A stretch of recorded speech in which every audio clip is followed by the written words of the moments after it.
powered by Avo technology. This is the golden throne weighing tens of thousands of tons. The shield that the children desire is above the throne. Percy just sat on it, and the mechanisms behind it began to activate. Then, layers of gold foil climbed up his thighs. Percy tried to stand up, but found himself completely immobile.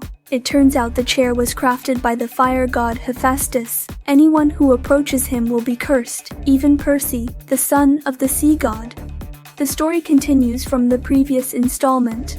Under the relentless pursuit of the mother-son duo, Percy eventually fell from a height of 10,000 meters. Fortunately, Father Poseidon intervened in time, saving his life. The three of them set out on the road to the Underworld again. They now trust no one because monsters can shapeshift, making them unpredictable. Hearing distant rumbling, they quickly hid by the roadside. Annabeth's mood was very low all the way. Upon Percy's inquiry, she revealed that she had just seen three strange old ladies. Annabeth recognized them as the Fates. The old ladies cut a thread in front of them, indicating that one of them would die. As she finished speaking, a motorcyclist stopped behind them. He asked if they needed help. Percy firmly refused, but the man continued, saying that at their current shaky speed, even if they could reach Las Vegas, the food would have gone cold. Obviously, the man knew Percy. As your big cousin, I feel like maybe I want to give you a hand. Cousin? Ares. It turns out the man is Ares, the war god and son of Zeus. He can provide transportation for them, but Percy needs to help him with a favor in return. It seems like a fair exchange. Ares takes them to a fast food restaurant, and Percy directly asks about the conditions of the exchange. This piques Ares' curiosity, wondering why a little kid like Percy is involved in the divine war and is in such a hurry to find the lightning bolt. Percy explains that he needs to save his mother, who was taken to the underworld by Hades. As for the war between Zeus and Poseidon, Percy admits he's not really interested. Ares, upon learning that Percy cares about someone, is confident that he will agree to the deal. There's an abandoned amusement park nearby where Ares' shield is located. If Percy can retrieve the shield, Ares promises to transport them to the underworld by tomorrow noon. To prevent them from escaping, Grover has to stay behind as a hostage. Soon they find the abandoned amusement park, and it's dark and eerie inside. As they are about to enter, they hear creaking mechanical sounds from above. The traps are made of celestial bronze, invisible to humans, but a barrier for monsters or demigods. Percy is in a dilemma, but Annabeth, after careful examination, finds a way to deactivate the traps.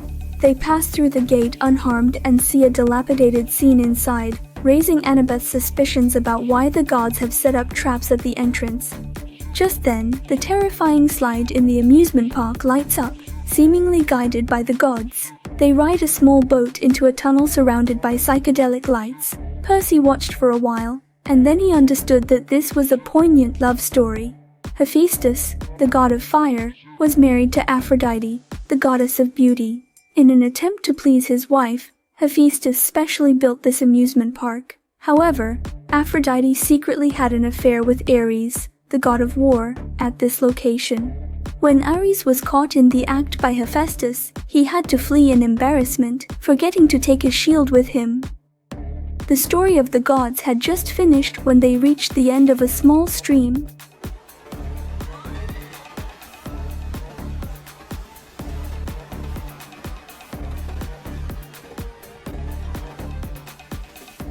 The rushing river carried them into a palace, and on the central throne, they found the war god's shield they had been desperately searching for. They quickly jumped off the boat and swam towards the center. After considerable effort, they finally climbed onto the circular platform.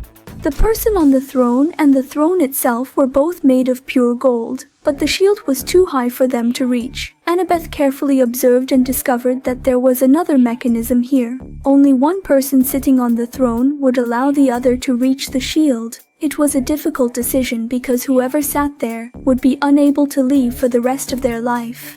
Considering the thread cut by the Fates suggesting a sacrifice was needed, Percy didn't hesitate and sat on the throne. He believed he was the weakest among the three and could contribute the most at this moment.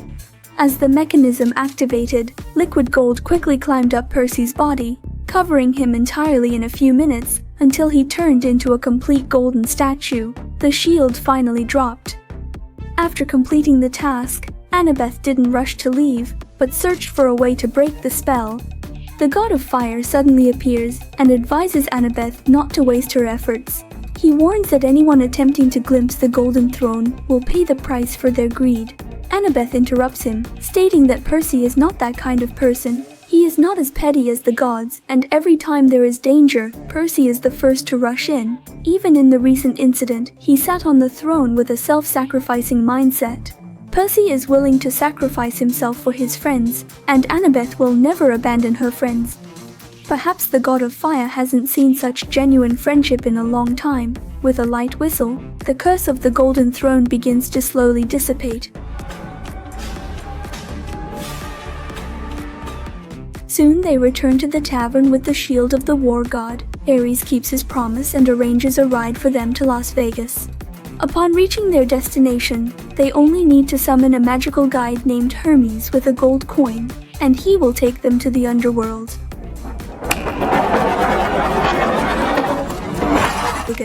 However, the car is filled with animal dung and a foul smell. Grover has to climb onto the roof to breathe fresh air. Annabeth even suspects that Ares is deliberately playing a prank on them. At this moment, Grover suggests a bolder idea. I think I got it out of it.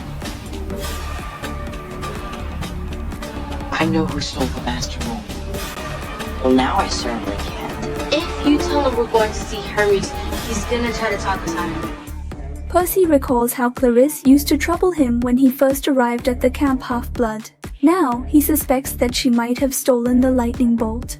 With the impending war among the gods, Chiron, the camp's administrator, is likely too busy to question Clarisse. They soon arrive in Las Vegas, and the beautiful building is the Lotus Hotel.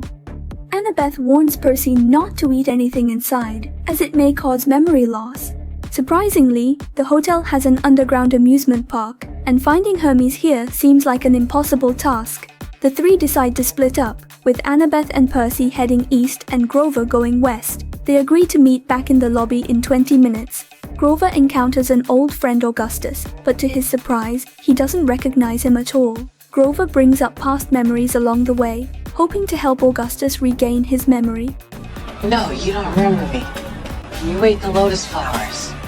This strategy initially works, and Augustus remembers Grover, agreeing to take him to find Hermes. However, after a few steps, his memory becomes confused again. Sorry, have we met?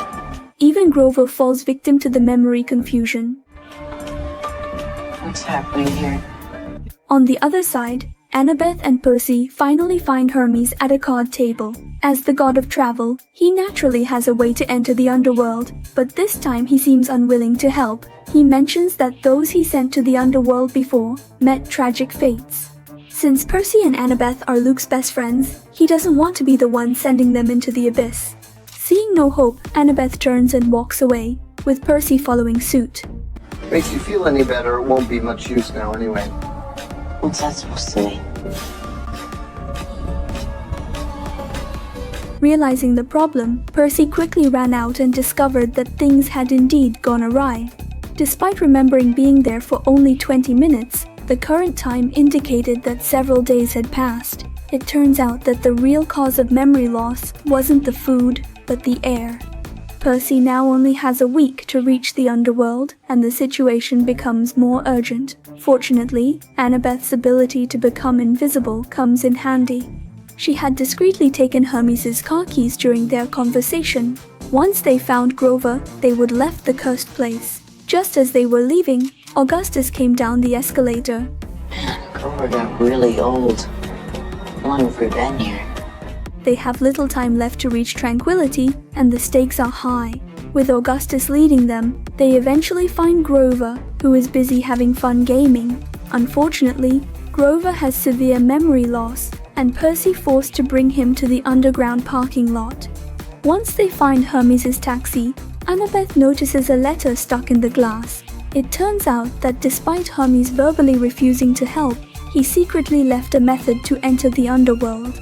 The taxi, a thoughtful ride provided by Hermes, has the god's power to help the driver reach any desired location. Despite Percy's initial plan to drive, the moment the car starts, everyone is terrified by Percy's gruesome driving skills. Eventually, Percy manages to drive them out of the garage.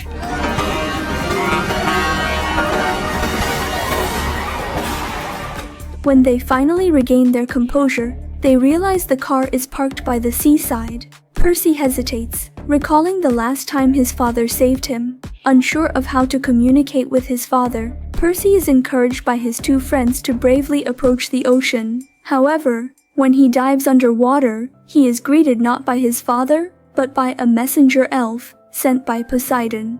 The elf informs Percy that Poseidon cannot wait here indefinitely, as the summer solstice has passed, and Zeus's deadline to assemble forces for the upcoming war is imminent. The messenger urges Percy to return to the camp as soon as possible to avoid potential dangers of being alone outside. However, Percy rejects the suggestion because the war is initiated by Hades and there is likely a greater conspiracy behind it. He believes he must go to the Underworld to confront the troublesome Hades and contribute to preventing the war. So willful. Just like him. Despite the elf's inability to persuade Percy, it presents him with 4 pearls and explains that each pearl can safely transport one person out of the Underworld. There are 4 of them. Save the world. And then go save your mother.